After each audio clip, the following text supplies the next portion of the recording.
welcome to the Brawling Pit. We talk about all things casual and kitchen table magic, like Brawl and EDH. You're listening to episode 43. I'm Johnathan Tang, and he is Jacob. Ahoy. Ahoy, matey. How are you doing? I'm not bad, man. How are you? I'm not bad either. So, how was your pre-release weekend? Undefeated, and one of them is like 2-0 draw. Yeah, it was not intentional draw. Okay. Well, I mean, I guess you're technically still undefeated by that. But Well, and then there's one where I went 1-0. so you had an undefeated run, but you did lose 2 over the weekend. Yep. Okay. Yeah. I mean, that's It was the- respectable. It was the Orzhov pack. I couldn't figure out how to make it work with my pool.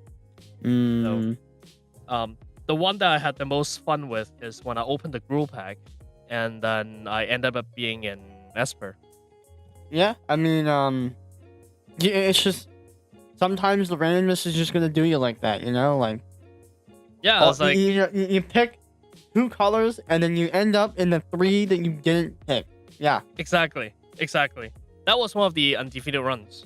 Turns out this Wait, are you card serious? called That was the undefeated. Oh my god. Yeah. Okay. this card called High Alert is funny and hilarious. Last week we were talking about cards that we think are interesting, and I don't know, it kind of slipped through our radar. And turns out allowing walls to attack with their toughness is really, really powerful. Well, I mean, we've seen that kind of effect multiple times before, so you know, like it. Just because we've seen it before, we just didn't talk about it because it's like, well, I mean, it's been done before. It's not that it was bad. It's just like, we've seen this a lot before. So we're going to talk about the other new stuff. Yeah. Before we jump into our topic today, which is talking about all the Ravnica Legends, we have a little slight format change. What is it, Jacob? I don't know. You just bring me on here every time. I don't know. No, okay. The joke is getting old. So basically, this format change is instead of doing a weekly 1-hour part, now we are breaking this up into 2 30-minute segments. And the goal of this is that it's not going to change the amount of quantity or quality that gets put out each week, but we think that by separating this out into 2 30-minute segments, it will allow people to have more quote-unquote bite-sized pieces. Like, everything will just be more easily digestible for the audience, rather than, you know, just one single segment, hour run. And actually, I think in the long run, it'll be more work for us, but I think this will be better. Yeah, absolutely. So let us know what you think after this episode, or you can let us know right now. Yeah. Without further ado, let's jump into our first legend. In Orzhov, Kaya Orzhov Usurper is 1 white-black for a 3-drop legendary planeswalker. Her +1 exiles up to 2 target cards from a single graveyard. You gain 2 life if at least 1 creature card was exiled this way. -1 to exile target non-land permanent with convert mana cost 1 or less. Or -5, Kaya Orzhov Usurper deals damage to target player equals to the number of cards that player owns in exile, and you gain that much life. 3-drop planeswalker, man. Yeah, 3-drop planeswalkers are... I mean, I feel like they've been hit or miss, you know, in the past. And they can't make them too strong, right? Because, like, if any one of these numbers were higher on this card, besides the mana cost, this card would just be, like, absolutely broken, right? So, like, if it was, like, exile target permanent, non-land permanent with CMC 2 or less, or you know, like, gain 3 life, or exile 3 cards, like, it just anything, or even the loyalty cost, like, if anything was just 1 higher, like, just this card would be absolutely nuts. Yeah, I think it's pretty balanced. The effects are strong, but it's not strong on the surface. It's actually a pretty deep card, because you look at it and you're like, oh, so I'm exiling 1 card a turn, and it takes forever for me to set up for the ult. And the ult doesn't really do that much, because what am I gonna do? By exiling 1 card a turn, at the end I only deal like 5 damage, and game 5. Like, it doesn't do much, right? But if you link it to past mechanics, for example, ingest, now this card is saying something. Yeah, and like, yes, you're hitting 2 cards a turn theoretically, but like in standard at least, the graveyard's gonna be empty like a couple turns in. Like you're not gonna. That depends on which deck. I mean, Yeah, it depends on which deck, but like if you're just playing like a against like a fair deck, like a creature-based deck, I mean, like there's no fetches in the standard, so there's no lands to hit. So I actually disagree because in Golgari, it's heavily graveyard based. Yes, So but they excluding keep dumping things in their graveyard, and yes, in but excluding against that one archetype, you're gonna run out of things to hit. Is it Phoenix is also tier 1? Yes, no. I'm saying generally, I'm not saying this card is bad. What I'm saying is, for the purposes of her +1 and her -5 ult, like you're gonna run into the issue of like, oh, my opponent doesn't have anything else left to exile. Like it's gonna happen sooner than you think. And so like you could just like pop off the ult like immediately, but I think the real value in Kaya is that she empties out the graveyard. Yes, she's a house against the graveyard strategies, like specifically Golgari, but like even against the non-graveyard strategies, just like you said, Is It Phoenix? Kaya just completely gets rid of Is It Phoenix, which is one of their most invaluable cards for their deck and their strategies, for the decks that run Is It Phoenix. So Kaya can hit those, and while getting rid of and stopping your opponent's strategies that use the graveyard, she is also a finisher. Yeah, she's definitely a finisher, especially if you're playing, for example, Esper Ingest in Commander. That can be a thing. Because, let's say, every single turn, if you're Ingesters, you are exiling 2 cards off the top of their library. And then eventually, you have built up enough critical mass where you can just deal them 50 damage by -5. Yeah, that'd be a really crazy combo, and maybe it'll come back, or maybe we'll see it in the Eternal format. Who knows? And I think it's really important to also note that Kaya is in the same colors that has the new formatted sweeper that we brought up the other time. Absolutely. Yep. I think it was literally called Kaya's Wrath. So it was. Yeah, Kaya's Wrath. So like, control is going to be real tough to kill with all this life gain, all the sweepers. Like, they could sweep and then drop Kaya the following turn, and now you have to deal with like, okay, well in the immediate term, Kaya's going to gain 4 life because they're probably going to hit 2 creatures if it's like aggro versus control, and they just swept.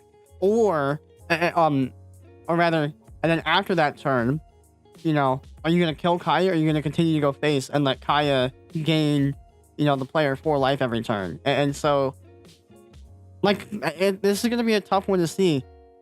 Black-White control, Black-White X looks quite good against, the creature-based decks, but, the creature-based decks this time around, they've got a lot of toys to play with. Yeah, toy around with it, and, I mean, it's going to be a good card to Johnny with. And, yeah, excited to see what people do with it, especially in Brawl, since it can be a commander in Brawl. Yep. Next up, we have Teysa Karlov, 2 white-black for 2/4 legendary humanifier. If a creature dying causes a trigger ability of a permanent you control to trigger, that ability triggers an additional time. Creature tokens you control have vigilance and lifelink. What do you think about this card?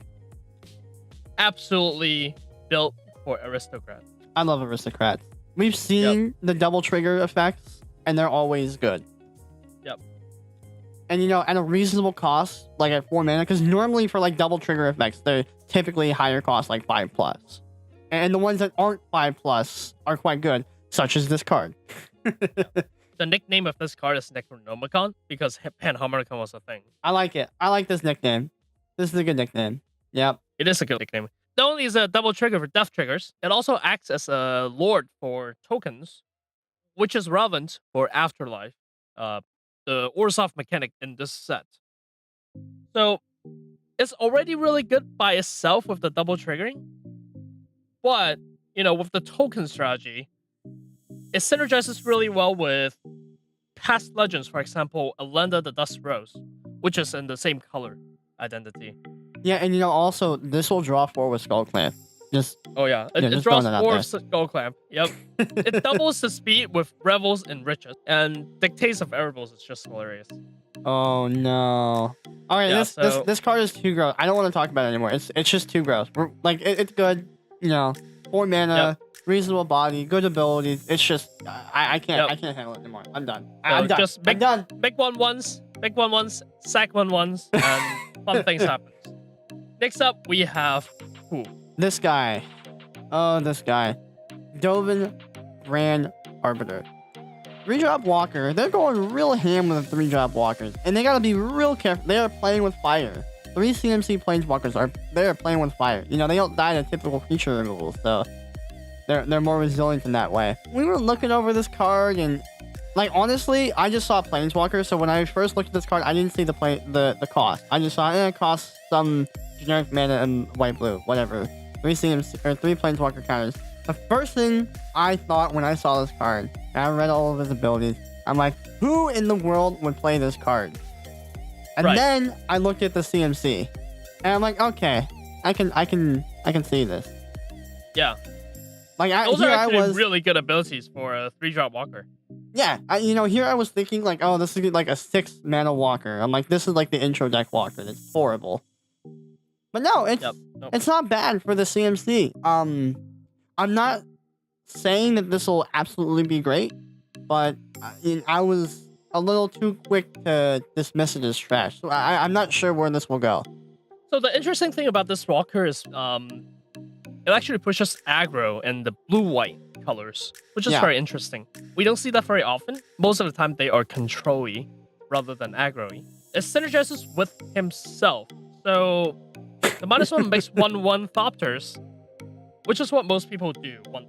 Right after they drop Dovin, they make a 1/1 Thopter. The +1 allows him to fill up a bunch of loyalty counters, and the -7 is pretty amazing. We can call it Dovin through time. I love it. It's a good deck through time. In Brawl, I think someone can actually build a pretty good blue-white skies Brawl deck with this guy as a commander. Because there are a lot of Flyer Lords. I agree with you. I think this guy does not belong in a controlling deck. Maybe some weird mid-range deck, but definitely not a top-end control deck. This guy is just he doesn't he doesn't really do a lot in that regard. His make do's ability to protect himself is on a minus. So yeah, but definitely try to play it with flyers. I think there are enough ways to buff flyers that makes this guy, they just synergize so well. I can see the Brawl deck coming together already. Flavorable Winds is a +1/+1 to all flyers. Fear of the Spires +0/+1 to all flyers, and Windstorm Drake +1/+0 to all flyers. Everything is just so strong. I think this is definitely a thing. Yeah, I'm looking forward to see what people do with Dovin, for sure. Yep. And then we have one of my favorite Hate Bear commander released with this set. It's Ravnica Allegiance Renegade, which is white-blue for a 2/2 legendary human soldier that says each opponent can't cast non-creature spells with confirmed mana cost greater than the number of lands that player controls. Whenever an opponent casts a spell, if no mana was spent to cast it, counter that spell. The interesting thing about this commander is the moment I see her, I think Armageddon and Upheaval. Yeah, she definitely has, the Armageddon kind of flavor to it, because it's it stops them from using their rocks, almost, right? Because they can't cast non-creatures without with CMC greater than the number of lands they have. So they're constrained to their land. It literally blocks their rock. It's a rock block. Yep, it's a rock block. And it only blocks your opponent. That's my trade. I'm trademarking that name. Lavinia the rock block. Lavinia the rock block.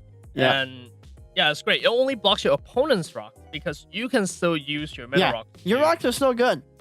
Yes, you can still play your rock. Your opponent's rock, no good. Yeah. No good. So, I can see the strategy if this is the commander being you just play mana rocks and then you kill all the lands and you counter their spells. I think that's pretty straightforward. I don't see any other way around it, but if you see anything, let us know. And the bottom half of this card, I'm not talking about the flavor text either. it's like it's probably never gonna be relevant for standard. You know, Oh, but in older formats, but when for the Force older of Will, formats, oh yeah, yeah, Pacts of Negation, oh god, yeah, those won't be a thing anymore. Catastrophe It will be it will probe. be it'll be devastating for the pack player, if they forget about this ability because they'll just cast it, and then I got countered. Yeah, I didn't but pay it's for also on the Lavinia player to remember that this is the trigger. it. That's true. You have to remember if you're playing this, which you probably should. I mean, that's a pretty good ability if you're playing against pack players. They deserve it. Don't worry. Yeah, they still have to pay the 5 by the way. The next Oh. turn. So, Yep, they do. They Yep. do. but enough talking about hate. So let's talk about the next one. Which is more hateful. Rakdos, which is more hateful. Rakdos, the showstopper, is 4 black red for a 6/6 legendary demon with flying trample. When it enters the battlefield, flip a coin for each creature that isn't a demon, devil, or imp. Destroy each creature whose coins comes up tails. What do you think about this card? And before I give my opinion on this, what do you think about this card? I think the strategy, if you're building this in a commander format, is definitely a Hell Tribal deck, which is like Demon, Devil, and Imps. What You about play all of skeletons? those guys in the tribal. Do skeletons count? I don't think they count because they will get hit by the coin thing. Yeah, but like skeletons are also kind of associated with like death and stuff. Yeah, I know. Like Unfortunately, spirits? Rakdos does the things. Oh, Rakdos okay. doesn't All think right. so. Fair But enough. it's a Fair enough. single-sided board wipe if you're playing that tribal deck. Yeah. Well, And- it wipes half their things anyway. In limited, I mean, this is just an auto take. Like this could just say 6 mana 6/6 flying trample and then like blank for the rest of the card and you take it, right? But like, Yeah, this is a good card. but then you have like that whole entire removal text. But okay, this is my personal opinion. I hate randomness in games. Okay, I play chess for a reason. So, like, I'm not saying I hate Magic, but I hate the randomness in Magic. And for some reason, I still play this game. I don't know why, but I just do. So, me personally, I don't think I would ever see myself playing this card in any constructed deck. But I will always pick this card in limited. You can count on that. Yeah, it's good and limited. I don't know about standard or anything. I think for commander, this is actually way too expensive for it to The be a effect, commander. yeah. Yeah, I tend to like lower drop commanders because that means they're more relevant. But even as like a non-commander, I still don't think it's that good. Yeah, I'd rather just spend my 6 mana doing something else. No, I'm not. I'm but not I a huge can fan, but I can definitely see people building that tribal deck with Oh, yeah. those 3 tribes. Oh yeah. No, even if they don't build a tribal deck, even if they just build like a good stuff red black X mid-range deck, you know, I can already see and hear the stories and gripes and complaints about this card. Like people will be like in a big playgroup and the board will just be completely full of creatures, non-hell creatures. And then Oh, yeah. Rakdos Showstopper comes down and wipes like the whole board except like maybe like a mana dork. And then Oh, yeah. everybody's just mad. But a good black red mid range deck will more likely be commanded by the following commander, which is Judith, the Squish Diva, 1 black red for a 2/2 legendary human shaman that says other creatures you control get +1/+0, and whenever a non-token creature you control dies, Judith deals 1 damage to any target. So for like standard, I don't like this card. I mean, it might Why? get played. It might get played. I don't like this card. It just seems it too definitely gets played. Really? I Yeah, mean, it definitely gets played. I don't know. It's just like the +1/+0 on a 2/2 for 3 mana. Like, I don't think it's that good. Right, but it's really good in that deck that wants to enable Spectacle, right? So Spectacle is a thing, and Yeah, Spectacle that's means true. you have access to things like Lightning Bolt or, other shenanigans. And if you think about it, maybe you're right. I don't know. My gut feeling says no, but I think you're presenting a really good argument though. So I don't know. I'm not and sure if you anymore. think about it, in for example, Commander, in those kind of formats, if you're playing Mardu, Teysa and this card are hilarious. Would you pick this card in limited? Yes. Really? Interesting. Yeah. If I know I'm in red black, I'm picking this card. because I Yeah. want to have as many ways to deal 1 damage to my opponent's face as possible. No, actually, no. I think you're right. Yeah, I like this card unlimited. Yep.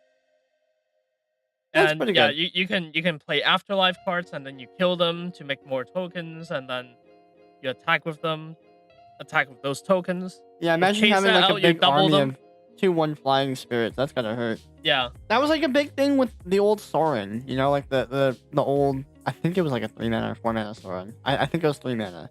Yeah. Or maybe it was 4 mana. That'd be too broken. His emblem was like minus. You get a permanent emblem, not an enchantment.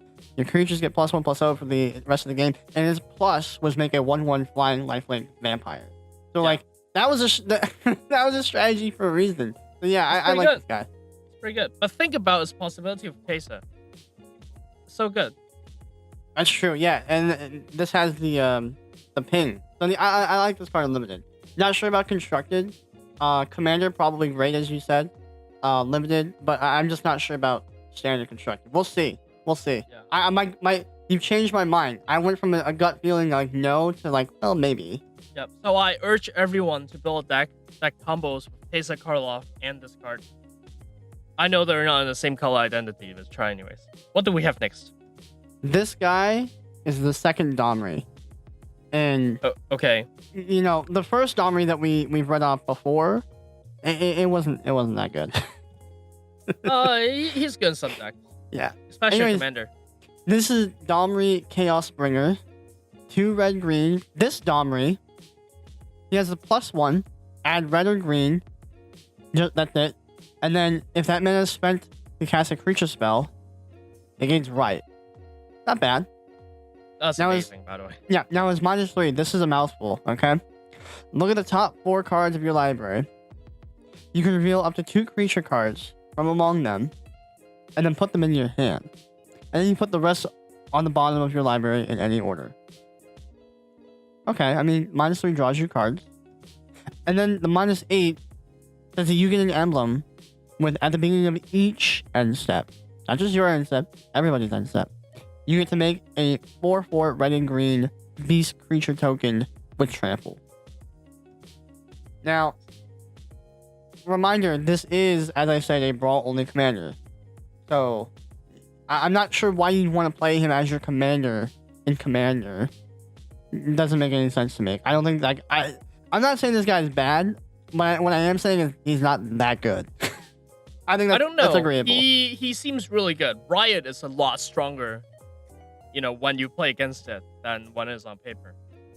When you when you drop a 7/7 and you either give it a +1/+1 counter or you give it haste. But like what I'm comparing this against is like for Commander at least, like the Eternal Commander, is like Xenagos. Like that's hard to compete with. Like the Planeswalker Xenagos. I guess it depends on what kind of creatures you're playing with this deck. So I think the strongest play you can probably make is you +1 to get the 10 mana and then you cast Ulamog. You choose haste. And you attack with it. I think that's like the dream. Ceiling. But like what about like average case? That's not a dream. That's just like you have 2 cards and you play them. Because if you're playing a Ulamog deck, you probably have the ramp to get there.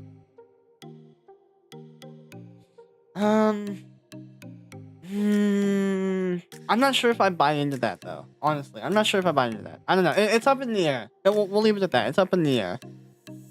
Okay. I just want to point out for Commander players that if you doubling season with this card, you have 10. You can ult right away and you get 2 loyalty counters remaining. So you can try to get 2 emblems going. Now that is pretty disgusting.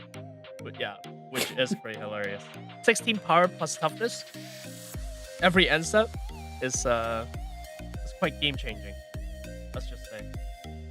Yeah, everybody's end step, not just your end step. So, you know, you're playing in a table of 4, and for some reason the doubling season sticks. Now that's a dream. Like, come on, let's be honest here. Doubling season should not stick very long. So you got doubling season in Domri, and you're in a table of 4. You go back to your turn, and you've got like, what is that? 8 4/4 tokens ready to go. It's Commander. You're gonna get there. you have the ramp to get there. Yeah. So No, but no, the real bottleneck in that dream happening though is the doubling season sticking. yeah, yeah. You know. Speaking of bottleneck, I don't know Yeah. what the next guy does. I don't know how to use the next guy, so maybe I'm not creative enough. I just don't know how to make it work. So Nakia of the Old Ways is 3 red green for 5/5 legendary centaur druid that says you can't cast non-creature spells. And whenever you tap a land for mana, you add 1 mana of any type that land produces. So, I don't mind me, all right, when I say this, but I'm gonna claim to be the red green player expert in between the two of us. I hope you don't mind, like you know, Okay, no that's disrespect. fine. Yeah, Yeah, I don't mind. yeah. And my gut feeling with this guy is it's suspicious. You know, I'm hesitant to say it's trash outright because the second ability is quite good. I don't think anybody's gonna dispute that. You know, doubling your mana. Oh yeah, Pretty good. that's But really good. But the first half of this card, you can't cast creature spell. That is a hefty price to pay. And if you are in standard, you don't have Blood Rush.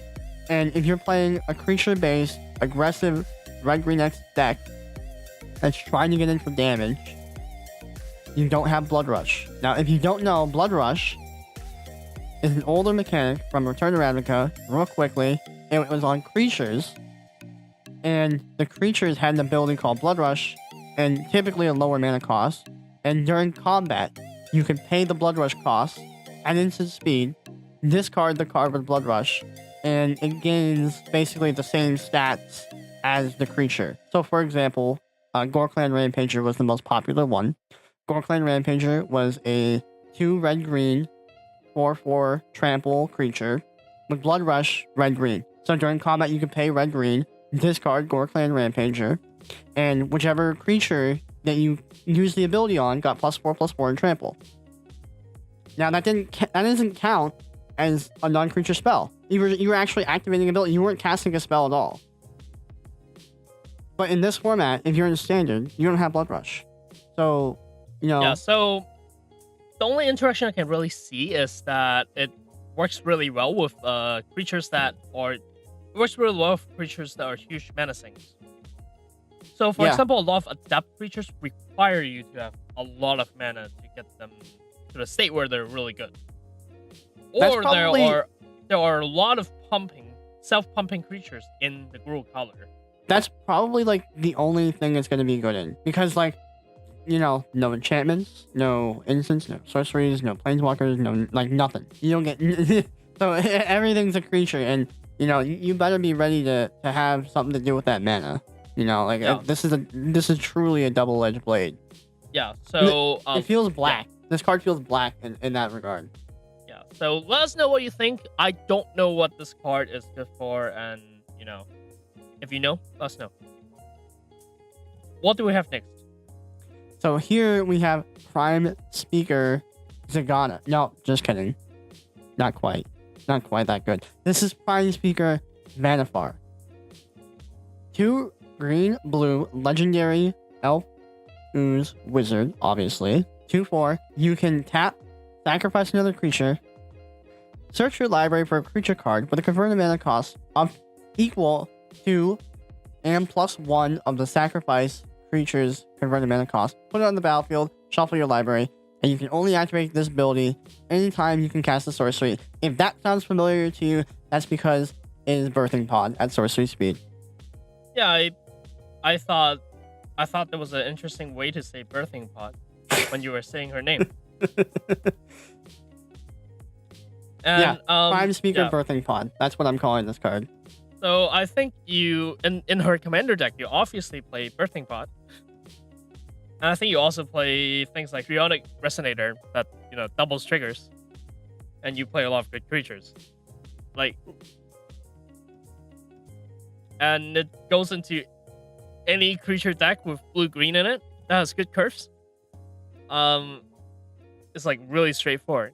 You know, there was a time in Modern where Birthing Pod and Rhino, were legal in the same format. The one that sieges. Yes. The almighty Siege Rhino. Uh That was a great modern format. huh. And now we can have it again. Someone's gonna build this deck. Oh no. You'll be playing 4 colors though if you're doing Siege Rhino. I mean, the best deck was just 5-color humans, like just recently, and now it's 3-color spirits. So I mean, they'll figure it out. Those crazy modern players will figure it out. So someone make it happen. Send me a deck list. I want to see it happen. Yep. What? Yep. Anyways, speaking of Zagana. Speaking of Zagana, we have Zagana Utopian Speaker, which is 2 green-blue for 4/4 legendary Merfolk Wizard. When she enters the battlefield, if you control another creature with a +1/+1 counter on it, draw a card. Really easy for the Adapt Simic to happen. 4 green-blue, Adapt 4. Each creature you control with a +1/+1 counter on it has Trample. And we've talked about this before, but we're gonna bring it up again because, you know, Zagana's a legendary. Yep.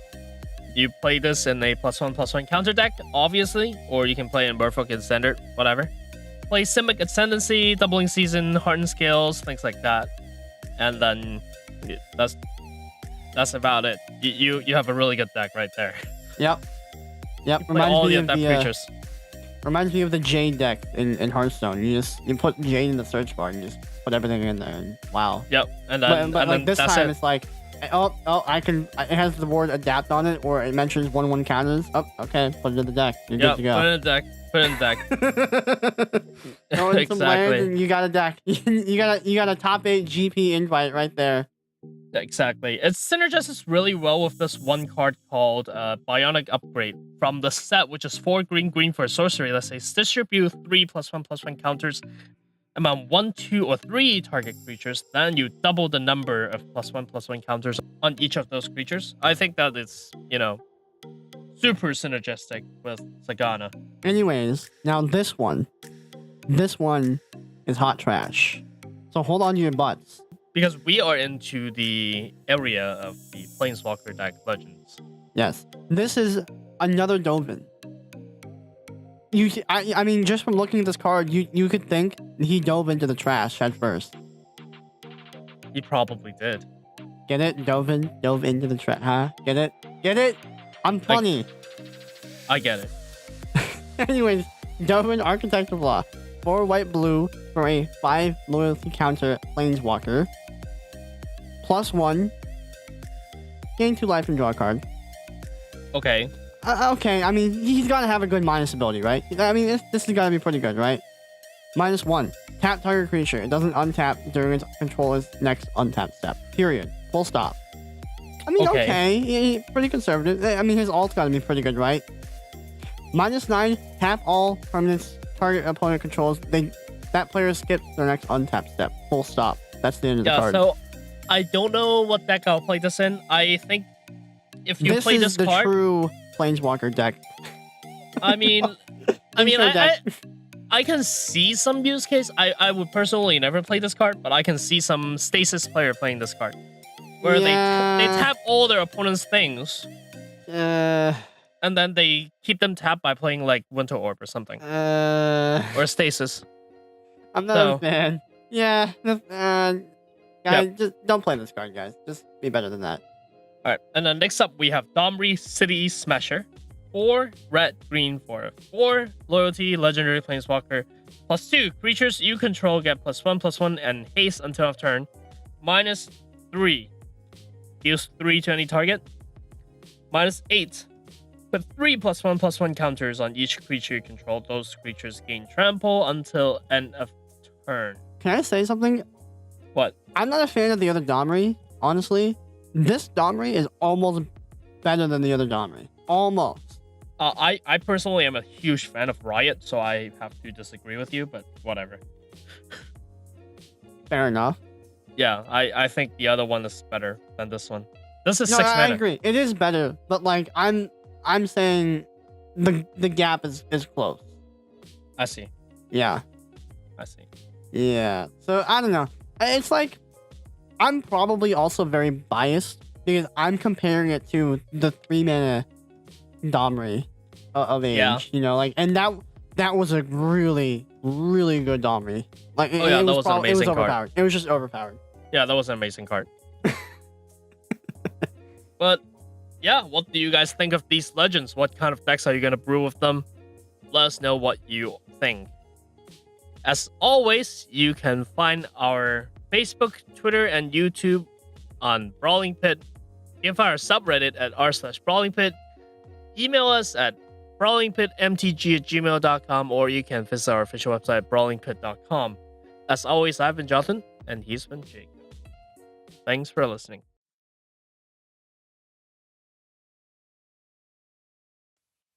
Hey Jonathan, What's up?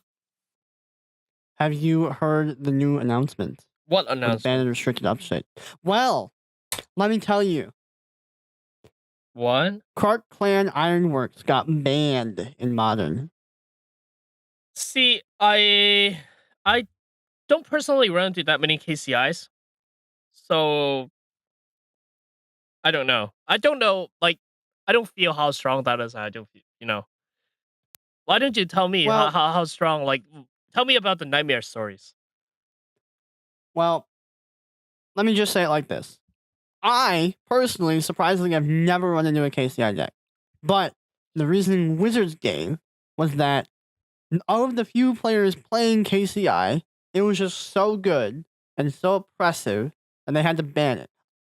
From what I understand and what I've gathered from my friends that still compete in the professional scene and, whatever, like, it was kind of like catching on, It was like the Eldrazi decks, like some people knew about it, but like most people didn't, and they're just like banning it now before it catches on in popularity. So they're kind of killing it before it becomes a thing. Yeah, that's what I understand. Now I may be wrong here. That's not for sure. You know, someone else probably has a more accurate story than I do. Like, admittedly, but from what I understand, that's what happened. Yeah, I don't know about that approach of ban and restricted. Personally, I think it would be the best if I like laissez-faire. So I think it would be the best if they just don't touch anything. Who cares if form is broken, right? But if you have to ban something, you let it you let it live its glory days. Like, make sure that it actually is crazy before you ban it. I think in this situation, you're just you know Yeah, and that's one of the issues that they actually talked about too. They didn't have any data from Mitgo because the deck was just so convolutedly stupid to play online. Because like there's like a million ways to, like, pass priority. You have to explicitly pass priority, like pushing buttons. So nobody played it online. All they had was like actual paper data, and that's nowhere near as high in quantity as like Mitgo. yeah. So, I mean, I'm also in agreement with you in general on the laissez-faire approach. Um, we probably most likely have different thresholds for what's appropriate and what isn't, but I agree with that approach too, for the most part. Yeah. Like, if you have like a healthy format, it should figure itself out. Right. You shouldn't need to monitor it. I mean, I Yeah. think like an unhealthy format would be like MTG Arena right now, where more than half the time you run into the mono red deck because there's no sideboard, so the aggro is always great, right? Yep. That's an unhealthy format. You should do something about that. But in modern, competitive modern, especially like where you get sideboards, you have 3 to 5 games. I don't think it's necessary for you to ban something preemptively. Yeah, I don't know. And like I said, hold your pitchforks because I don't know if that is true. That's just from what I understand from what I've heard in the article. I that's the best way that I think. That's the best way I can describe what I think happened, but I'm not 100% sure on that. We just know that KCI got banned, Yep. and I can see it too. I can like just read the text. It's like the card could easily be busted too. I just haven't I personally mean, seen it. yeah, we play Commander, so we know that Yeah, that card can go infinite. I just, exactly. it's not a threat to me. I look at it, I'm like, okay, it's a thing, but who Yep. cares? Yep. A lot of things are things. But oh well, we'll see where the format goes. Actually, honestly, like with the way it happened and how quick it happened, I doubt the format's actually going anywhere. Yeah. But yeah, we'll see. Yep.